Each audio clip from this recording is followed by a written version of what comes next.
Well, I was lucky enough to be brought up in a beautiful part of the country where I got to spend loads of time outdoors. A lot of the inspiration comes from nature, animals, wildlife around, and of course the beautiful scenery. I love exploring the natural landscape. So at the moment I'm really into drawing and painting faces. I spend a lot of time looking at their eyes and really trying to capture a bit of attitude in them. I'm working a lot with ink and splashing and making really organic marks, and then I take those marks and layer them up. My work is full of colour. I absolutely love working with colour.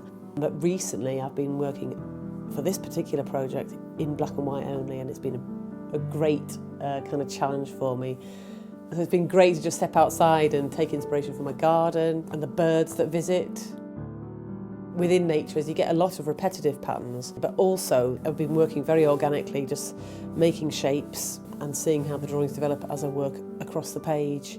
It's been really interesting to work in black and white for this project, knowing that other people are going to come along and put the colour in, because I don't know what they're going to do. Unwind in the Wild's colouring book brings together 89 illustrations based on British wildlife and countryside.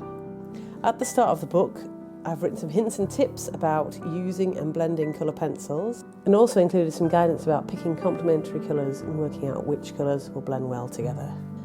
I've included 2 pages for inspiration, coloured in with Derwent Coloursoft pencils, which are really intense. And the paper works brilliantly with colour pencils. They don't show through to the next drawing at all. Some of the pages are really detailed, but there's lots of nice and easy ones when you've got less time.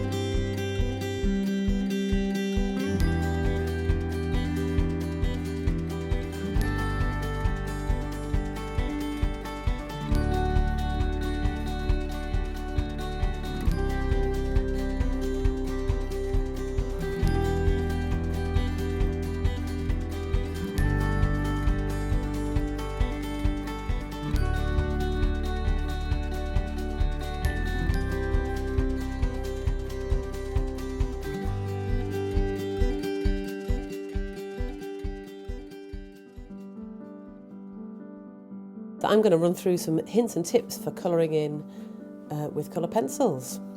So first off, what I always do is make sure I've got a nice sharp pencil, and I'm starting to lay colour down really lightly, because once you've got too much colour down you can't do anything else. So it's much better to build up the colour instead of just worrying about building up one colour on top of itself. I'm actually going to start mixing colours, so I'm going to actually add in a bit of orange on top of the pink, nice and gentle.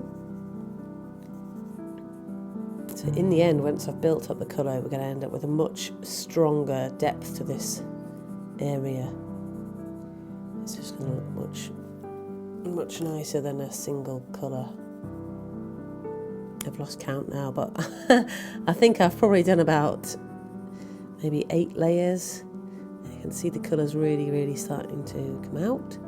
And also when you're picking colours, don't feel like you have to use every single colour in every single picture. Sometimes it works just as well just to have a couple of colours, 2 or 3.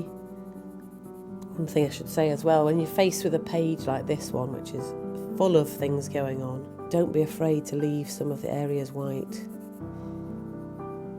So with colour pencils, you've got the option to add a bit, or have more control about the shading, so darks and lights, which makes the piece pop off the page a bit more.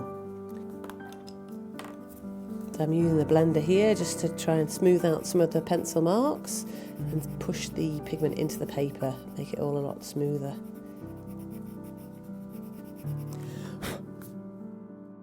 And of course you can find all these hints and tips in the book.